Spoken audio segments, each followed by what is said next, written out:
पूर्वी मैदानों में बसे गांव भूरपुर में, जहां गेहूंओं की बालियां हवा के साथ लहराती थीं और हमेशा गोबर जलने और सरसों के फूलों की महक फैली रहती थी, वहां एक लड़की रहती थी, रानी। वो हुक्म सिंह की इकलौती बेटी थी, एक सख्त बूढ़ा आदमी जो आज भी ये मानता था कि शादी से पहले प्यार करना शैतानों की भेजी हुई कोई बुरी चीज है। रानी शांत थी, तेज नजरों वाली, और अक्सर आम के बाग के पास चली जाती। हाथ में स्केचबुक होती जिसमें वह कुछ बनाती तो नहीं थी, बस किसी को दूर से देखा करती थी। फैजान, वो दूसरी जाति से था, एक मामूली लोहार का बेटा। उसकी त्वचा सूरज में झुलसी हुई थी, हाथ खुरदुरे, लेकिन उसकी आंखों में सपनों की चमक थी। वो घोड़े की नालें ठोकते हुए भी बादलों में खोया रहता। उन्होंने कभी खुलकर बात नहीं की, गांव में ऐसा करना मुमकिन नहीं था, लेकिन चुपचाप टूटे हुए कुओं और बरगद के पेड़ों की छाया में वो एक दूसरे से अपने दिल की बातें करते। एक बार रानी ने कहा, कहते हैं हमारा प्यार मना है, तुम क्या कहते हो? फैजान मुस्कुराया, तो फिर चलो इसे यादगार बना देते हैं। मना किया हुआ खत, सब कुछ एक खत से शुरू हुआ। फैजान ने एक शाम, जब कोई नहीं देख रहा था, वो खत चुपचाप रानी की स्केचबुक के पीछे रख दिया। उसमें एक छोटा सा संदेश था, कल पुरानी नहर के पास मिलो, तुम्हें कुछ दिखाना है। रानी ने जब वो पढ़ा तो मुस्कुरा दी, लेकिन किसी और ने भी वो पढ़ लिया। अगले दिन रानी ने देखा कि उसके पिता की आंखें लाल थीं। उस रात फैजान नहर पर नहीं आया। हवा ठंडी थी, पेड़ भी खामोश, और अगली सुबह फैजान के घर के पास एक बकरी पेड़ से लटकी मिली। उसके शरीर पर लाल निशान थे, जैसे कोई टोना टोटका किया गया हो। लोग फुसफुसाने लगे, लेकिन किसी को नहीं पता था कि यह चेतावनी किसने दी। जान ने कुछ नहीं कहा, ना घबराया, लेकिन रानी ने देखा कि वो अपनी दरांती को बार बार तेज कर रहा था। एक हफ्ते बाद गांव में एक अफवाह फैल गई कि किसी ने उन्हें साथ में देख लिया है। रानी को घर में बंद कर दिया गया। उसके पिता ने उसे स्कूल, खेत, यहां तक कि कुएं पर भी नहीं जाने दिया। उसकी स्केचबुक जला दी गई। एक शाम रानी ने अपनी मां को रोते हुए सुना।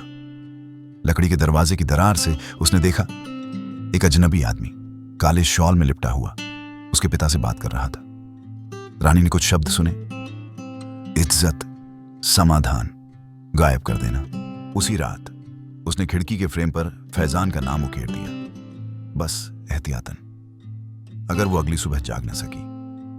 और फिर फैजान गायब हो गया। 2 दिन तक वह घर वापस नहीं आया। उसके औजार वैसे ही पड़े रहे।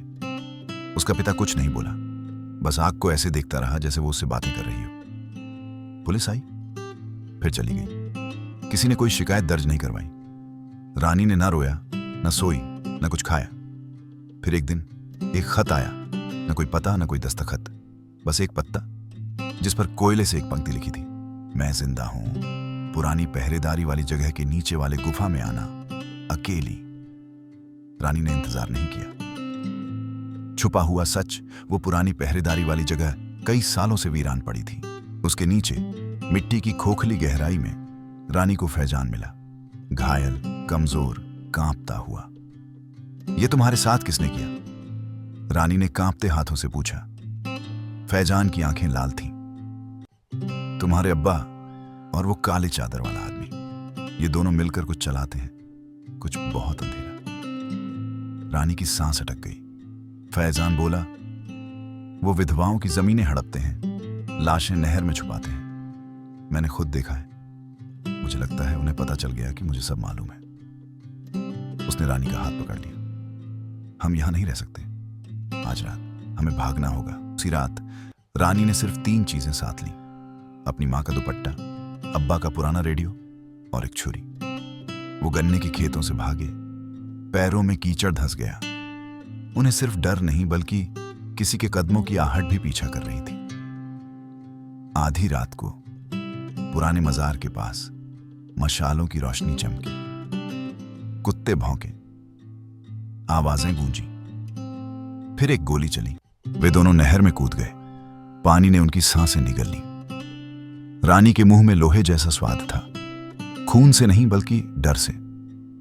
जब वे गांव के किनारे पहुंचे, फैजान ने फुसफुसाकर कहा, रेलवे स्टेशन, 2 बजे वाली गाड़ी पकड़ते हैं। लेकिन जब वे प्लेटफॉर्म पर पहुंचे कोई उनका इंतजार कर रहा था। वो असलम था, फैजान का कजन। गाड़ी में बैठ जाओ, उसने कहा। फैजान रुक गया। मुझ पर भरोसा करो, मैं तुम्हें छुपा दूंगा, वो लोग आ रहे हैं। वे गाड़ी में बैठ गए। गाड़ी चल पड़ी, लेकिन 10 मिनट बाद फैजान ने महसूस किया गाड़ी पटरियों की ओर नहीं जा रही, वो वापस जा रही थी, गांव की ओर। असलम, फैजान चीखा, लेकिन असलम की खामोशी ही काफी थी। या तो उसे खरीद लिया गया था या वह डर गया था। रानी ने छुरी निकाल ली। असलम ने मुड़कर देखा, लेकिन देर हो चुकी थी। खून, चीख, खामोशी। आग में छुपे वे फिर से भाग निकले। खाली गोदामों में छुपे, चोरी की गई रोटी के टुकड़ों से पेट भरा। रेल की पटरियों की आवाजें सुनी, मगर सवार होने की हिम्मत नहीं हुई। अब पूरा गांव उनकी तलाश में था। एक सुबह फैजान की आंख खुली तो रानी गायब थी। एक खत छोड़ गई थी, मेरे पीछे मत आना, मैं वापस आऊंगी, वादा करती हूं।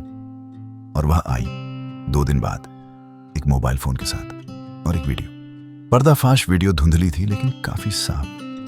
वीडियो में हुक्म सिंह और वो काले चादर वाला आदमी एक जलते खेत के पास खड़े थे। पीछे एक बोरी दफन की जा रही थी और उस बोरी से कुछ इंसानी चीजें। तुम्हें ये कहां से मिली? फैजान ने हैरानी से पूछा। अम्मी ने बनाई थी, वो बरसों से सच जानती थी। उन्होंने एक चोरी किए गए इंटरनेट कैफे से वीडियो एक लोकल पत्रकार की वेबसाइट पर अपलोड कर दी। 24 घंटों में गांव देश के सभी न्यूज चैनलों पर था। भोरपुर में ऑनर किलिंग नेटवर्क का पर्दाफाश। एक लड़की की हिम्मत ने उजागर किए दशकों के जुर्म। हुक्म सिंह गिरफ्तार हो गया, वो काले चादर वाला आदमी भी, जो कभी गांव का काउंसलर था। लेकिन सब पकड़े नहीं गए, भी भाग रहे हैं। 1 महीना गुजर गया। रानी और फैजान वापस नहीं गए। गांव अब भी फुसफुसाता था। कुछ उन्हें कोसते थे, कुछ उन्हें इज्जत देते थे। वे शहर चले गए, नौकरी मिली, एक छोटा सा कमरा, मगर रात को वे सुकून से सोते थे, साथ में सो छुप कर नहीं। जब तक एक शाम दरवाजे के नीचे एक खत ना आया। ना कोई पता, न दस्तखत, बस एक पंक्ति। खेत कभी नहीं भूलते और न ही हम। अंतिम शब्द, सच की कीमत कभी कभी। रानी को अब भी मशालों के ख्वाब आते हैं। फैजान पसीने में भीगा जागता है, उन कदमों की आहट सुनता है जो शायद वहां होती ही नहीं, लेकिन वे एक दूसरे को याद दिलाते हैं। ये सब फख्र के लायक का था, क्योंकि मोहब्बत सिर्फ पेड़ों के नीचे छुपी नजरें और मीठे वादे नहीं होती। कभी कभी मोहब्बत एक जंग होती है और कभी मोहब्बत सच लिखती है खून से। वीडियो अच्छी लगी हो तो लाइक करें, चैनल को सब्सक्राइब करें और बेल आइकन भी दबा दें।